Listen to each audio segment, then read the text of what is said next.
आज हम स्टार्ट कर रहे हैं कार्डियोवास्कुलर सिस्टम का पार्ट 2, जिसमें हम लोग एंजाइना के बारे में पढ़ेंगे। एंजाइना क्या है, उसके टाइप्स क्या हैं, एंजाइना की पैथोफिजियोलॉजी क्या है, इटियोलॉजी क्या है और इसकी मैनेजमेंट क्या है। अब हम देखते हैं एंजाइना क्या है। Angina is a chest pain और अ डिस्कम्फर्ट और a tightness that occur when an area of the heart muscle does not receive enough blood oxygen. मतलब कि जो सप्लाई है वो डिमांड और सप्लाई में इम्बैलेंस हो रहा है, इसकी वजह से एंजाइना होगा। एंजाइना मतलब कि चेस्ट पेन होता है, जैसे कि हमने पढ़ा था कोरोनरी आर्टरी डिसीज के अंदर कि उसमें अथेरोस्क्लेरोसिस की वजह से कोरोनरी आर्टरी में प्लाक बनना स्टार्ट हो जाएगा। अब उस प्लाक की वजह से जो हमारा हार्ट है उसको इनफ ऑक्सीजन नहीं मिलेगा और उस इनफ ऑक्सीजन के ना मिलने की वजह से पेशेंट को पेन होगा, जिसको हम लोग एंजाइना बोलते हैं। अब हम बात करते हैं types of angina. There are mainly 3 types of angina. First is stable angina, उसको हम लोग एक्सर्शनल एंजाइना भी बोलते हैं। इसको एक्सर्शनल एंजाइना इसलिए बोलते हैं क्योंकि पेशेंट को जब कोई काम कर रहा होता है हैवी काम, तो उसकी वजह से उसको पेन होना स्टार्ट होता है। जैसे कि उसने इमोशनल स्ट्रेस लिया या उसने कोई स्टेयर्स चढ़ी है या उसने वॉक करी है, रनिंग करी है, तो उसकी वजह से पेन होगा। और ये जो पेन है वो रेस्ट के साथ रिलीव हो जाएगा, और अगर हम पेशेंट को नाइट्रोग्लिसरीन दें तो वो भी उससे भी पेन रिलीव हो जाएगा। अब हम बात करते हैं अनस्टेबल एंजाइना। अनस्टेबल एंजाइना को हम लोग प्री इन्फेक्शन एंजाइना भी बोलते हैं। प्री इन्फेक्शन एंजाइना मतलब कि इसमें पेशेंट को स्टीमिया की वजह से पेन होगा। इन्फेक्शन जो है वो स्टीमिया के बाद वाली स्टेज को बोलते हैं, स्टीमिया की वजह से इसमें पेन होगा, इसलिए इसको प्री इन्फेक्शन बोलते हैं। Pain last longer than the 15 minute, 15 minute से ज़्यादा मिनट तक पेन रह सकता है, और वो नाइट्रोग्लिसरीन और रेस्ट से रिलीव नहीं हो भी सकता और नहीं भी हो सकता। और अब हम बात करते हैं वेरिएंट और प्रिंस मेटल एंजाइना। इसको हम लोग वेजोस्पास्टिक एंजाइना भी बोलते हैं। वेजोस्पास्टिक एंजाइना इसलिए बोलते हैं क्योंकि पेशेंट को कोरोनरी जो आर्टरी है पेशेंट की उसमें वेजोस्पाज्म हुआ है, उसकी वजह से वेजोस्पाज्म हुआ है, उसकी वजह से पेशेंट को पेन हो रहा है। अब हमें इसमें जो ईसीजी हम देखेंगे पेशेंट की, उसमें एसटी सेगमेंट का एलिवेशन हमें देखने को मिल सकता है। अब हम बात करते हैं what are the characteristic pain of the angina. Angina का क्या क्या कैरेक्टरिस्टिक पेन है।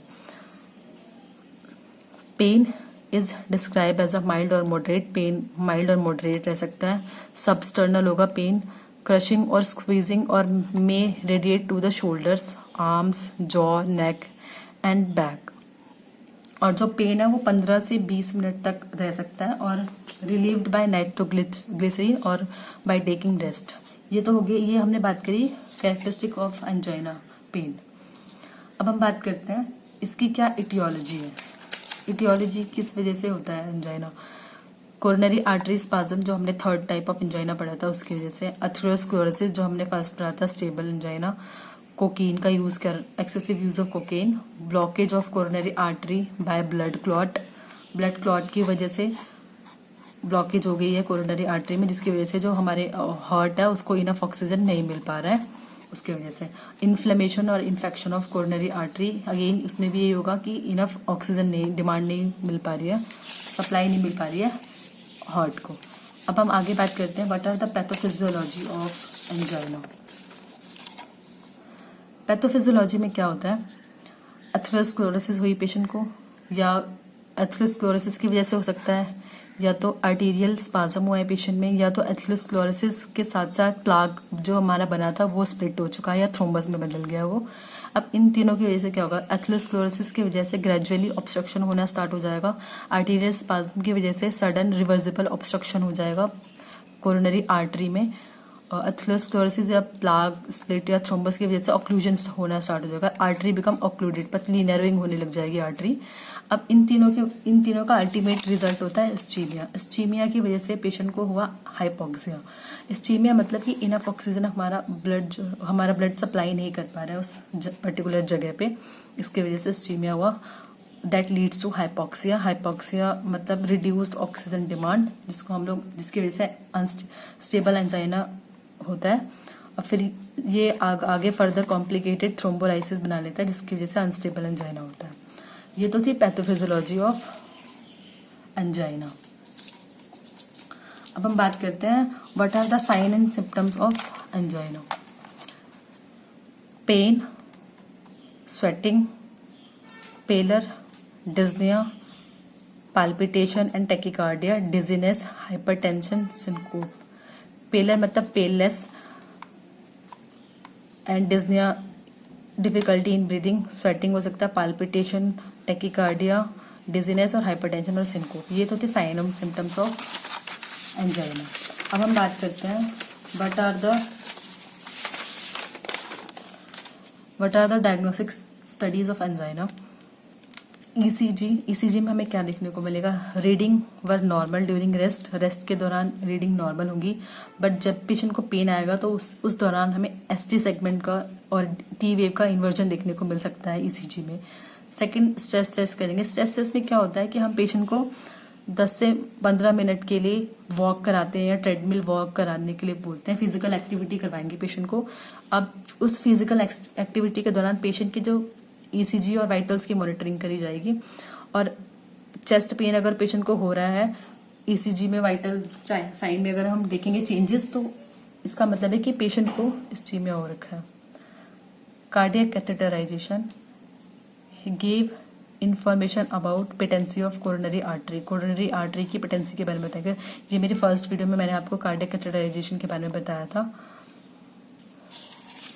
सेकंड, क्या क्या हम लोग इंटरवेंशन करेंगे पेशेंट में जिसमें एंजाइना है। एसेस करेंगे पेन, और पेन को ईसीजी देखेंगे हम पेशेंट की। एडमिनिस्टर करेंगे ऑक्सीजन, क्योंकि ऑक्सीजन की डिमांड कम हो रही थी, इसलिए हम ऑक्सीजन सप्लाई करेंगे पेशेंट को बाय नेजल कैनुला।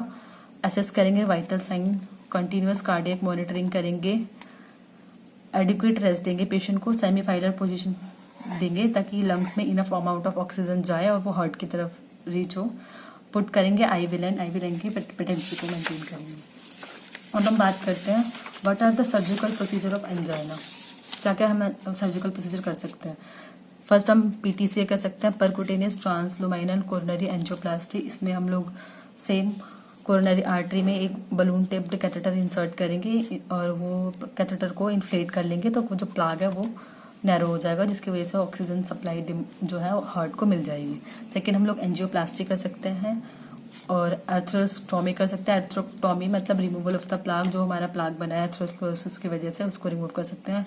या कोरोनरी या तो ज़्यादा ही अगर ऑब्स्ट्रक्शन हो गया तो हम लोग बाईपास ग्राफ्टिंग से हम लोग उस ऑक्लूडेड आर्टरी को ठीक कर सकते हैं। ये तो थे what are the surgical procedure we can do in the patient having angina.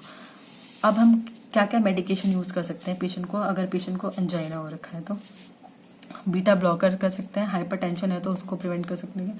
Cholesterol lowering agent to reduce the plaque formation जो हुई है हमारी कोरोनरी आर्टरी में, उसको रिड्यूस करने के लिए हम लोग कोलेस्ट्रॉल लोअरिंग एजेंट जैसे कि स्टैटिन्स वगैरह दे सकते हैं, एट्रोवास्टिन वगैरह। Calcium channel blocker to dilate coronary artery, जैसे एमिलोडिपिन, निकार्डिपिन, निफार्डिपिन, ये सब यूज कर सकते हैं। Fourth is nitrates to dilate the coronary artery जो डायलेट वो कंस्ट्रक्ट हो चुकी है उसको डायलेट करने के लिए।